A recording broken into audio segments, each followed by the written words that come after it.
Welcome to another Out of the Woods adventure. On this video, we're going over two things. One, how to install beadlock wheels. And equally as important, Do you actually need these? And it all depends on what kind of wheeling you plan on doing.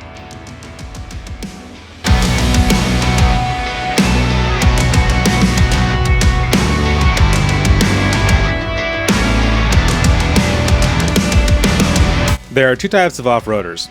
Those who just want to cruise around forest roads, maybe looking for that epic camp or viewpoint, and then those that are looking for more of a challenge, either on their way to a camp or just a day out wheeling. If you're part of that first group, honestly, you likely won't need beadlock wheels, at least not yet. There are some downsides to beadlock wheels, and if you aren't going to really use them, they just aren't worth it. The first big difference, they're heavy, and this will affect a few different things that you will notice. Your steering feel will be different. Your braking distance can slow, and it'll also wear down more on your suspension parts, your axles, ball joints, wheel bearings, etc. The other big thing you'll notice is your gas mileage. It will drop by at least a couple miles per gallon, of course, depending on which wheel you get. Which, we don't buy these vehicles for good gas mileage, but it does kind of suck to lose even more doing an upgrade like this. But that's enough of the negatives about beadlocks. Let's go to the pros and why I choose to run them, and there are some huge advantages.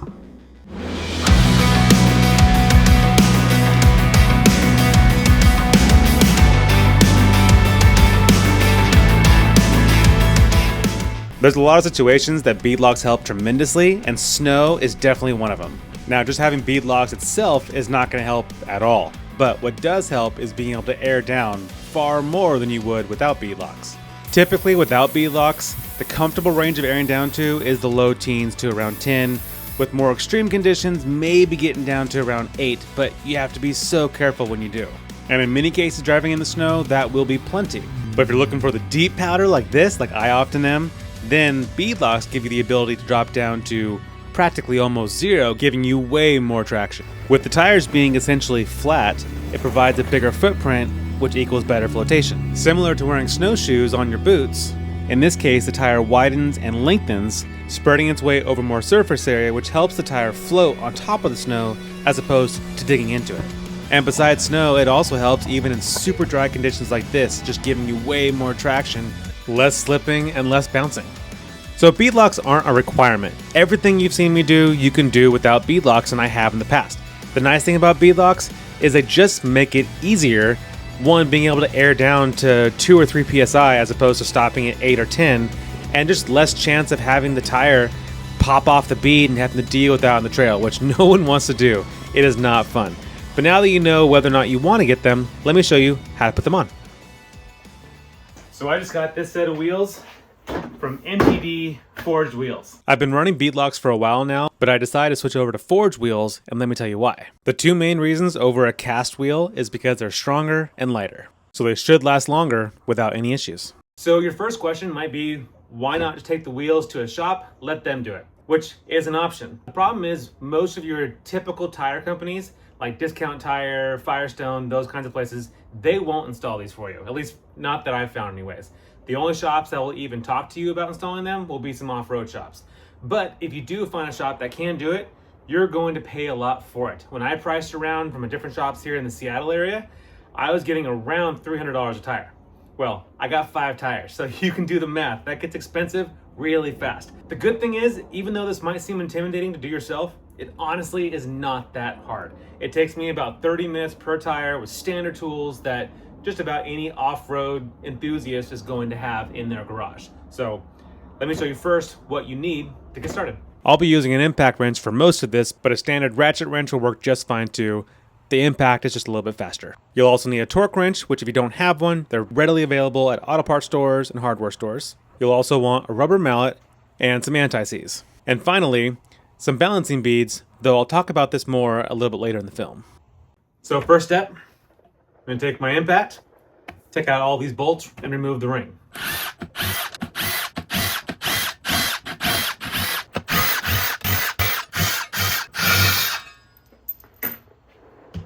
Now if those are out, we take the ring off, put that in a safe place to the side. This is where I made a mistake and got ahead of myself, so I went ahead and put the tire on the wheel, which was a mistake because I missed a very important step. So fortunately I caught this mistake before I got too far. But you see this hole right here? That's where the valve stem goes. You really want to install that before you go and actually install your whole tire. Otherwise, well, you know what's going to happen. I'm installing these apex valves. The nice thing about these is that you pull this little tab right here when you want to air down, and a 37 at 32 psi will drop down to 5 psi in a matter of 30 seconds.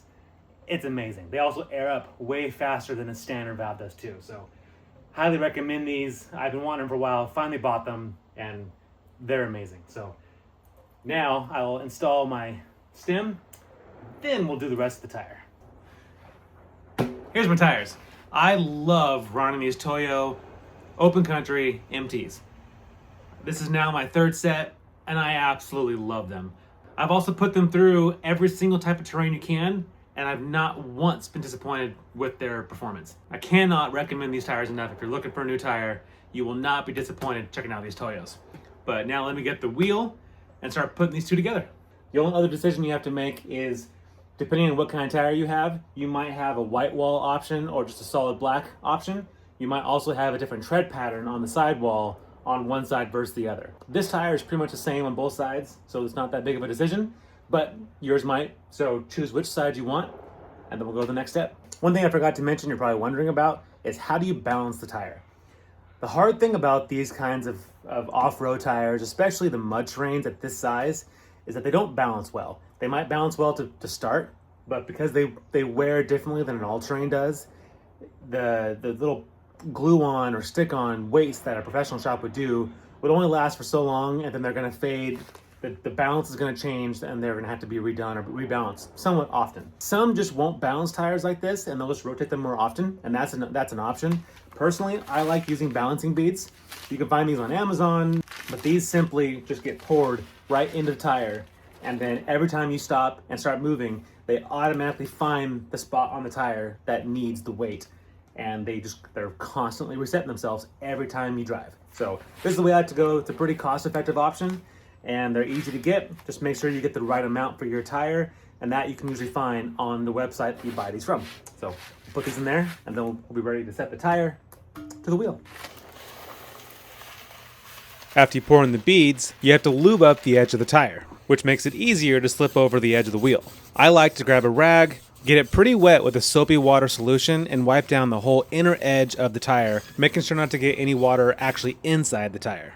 Now that you have that whole inner bead all lubed up, you're just going to throw it over the tire, set it into place. I decided to try something new here, which I would not recommend, which was putting my wheel up on a Home Depot bucket to install. As you can see, I'm fighting it. It doesn't work, and I realized that here pretty quick. So I do it the way that I've always done it, which is the way that you should do it, by putting the wheel directly on the ground.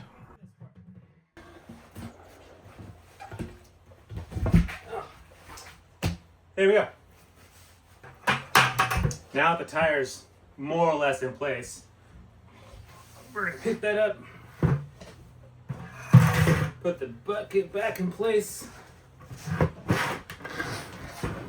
get it back up on the bucket.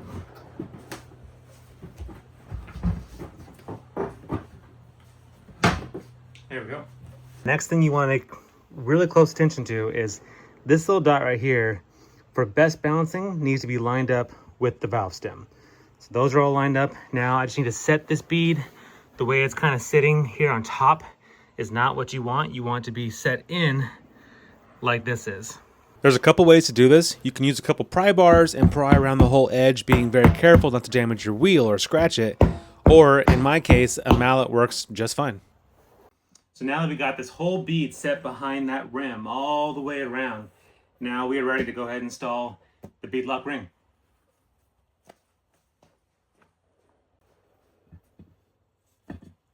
That just sits down right there in that groove. Kind of line up the holes. At least on this set, it doesn't matter at all which orientation this is sitting in. This is all consistent all the way around. This is where the anti-seize comes up. Now, if you live in a really dry climate, this might not be that big of a deal or absolutely necessary. I live in the Pacific Northwest, so this is very necessary, so I don't have issues taking this apart next time I gotta swap wheels. So to start, I'll put just a little bit of that, kind of as clean as possible. And I'm going to start here on the yellow dot. Make sure not to cross thread your bolts. That would be a bummer. Put it in as far as your fingers can reach. Go ahead and do the next one. And I'm starting these first in basically a star pattern. So just like you would installing a wheel on your vehicle, you want to do it the same way here. One of the issues when people don't install the bead or the ring correctly, that's where you can get leaking tires coming out from the wheel and a number of other problems. So doing it this way ensures that it's a nice even torque on the whole ring. So once those are in, I'm just going to lightly set it and kind of slowly flatten this just to get closer down to the rest of the wheel. But I'm not torquing it at all.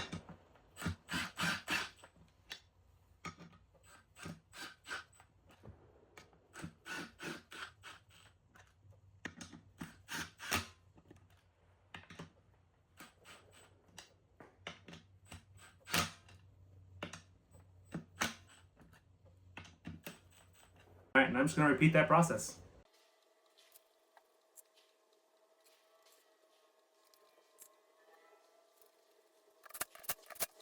Now that I have a pretty good spread overall, I'm going to go back down and still not torque it, but just give it a good amount more pressure to get it nice and seated.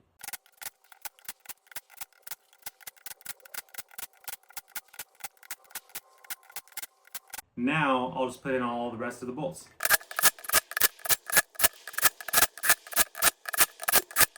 All right, now we got all the bolts all set in the ring. Now the important part is to get them all properly torqued. Torqued, not twerked. So every wheel manufacturer is going to have their different torque spec. These are 24 pounds per thing. So now, same starter pattern, I'm going to start tightening these down to 24. All right, those are all set.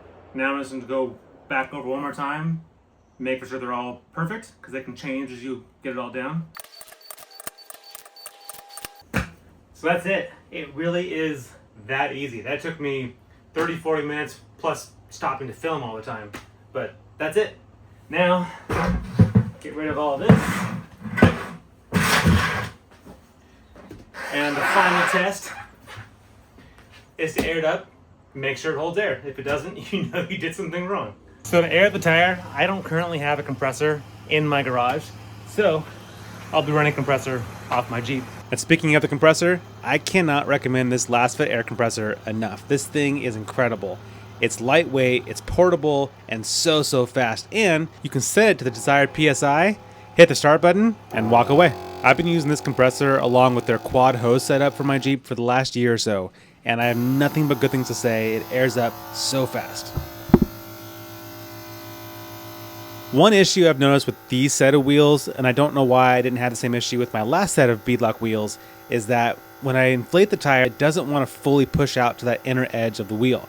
So there's an easy way, if you come into the same problem, to get around that. So you're not just standing there staring at a tire not airing up. What I've found to fix this problem, and I don't honestly know why, so if you know why, please tell me in the comments, but if you drop that tire and wheel down over the bucket again, that seems to help push that tire all the way to that inner edge, and then it will finally inflate. And you'll know it's finally inflating because you'll see this and hear it.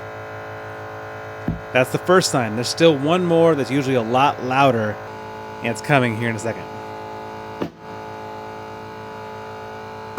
That pop is totally normal, and it gets me every time. That's why whenever I'm airing out my tires, I always stand quite a ways away, just in case one of those bolts was to fail when it did make that pop. Fortunately, that's never happened, but just be prepared for it. You're gonna hear it. It's gonna get your heart. It gets me every single time. Then repeat that 4 more times, for me, or for Jeeps at least. And if you're new to the channel, I really hope that you enjoyed this video. And if you are new to the channel, I don't do this kind of video all that often. Usually, I'm sharing videos of my family and I out adventuring, overlanding, off-roading, whatever, just out having a good time. So definitely check out some of my other videos. You might enjoy them. And I hope this video helped for those of you that might be on the fence about buying some beadlocks, or maybe you already have bought them, but didn't want to pay the ridiculous price to have them done. It really is that easy to do. It takes about half an hour a wheel. And yeah, just follow simple steps. Get that done for free, learn something new along the way, and then get out there and adventure. So we'll see you on the next video.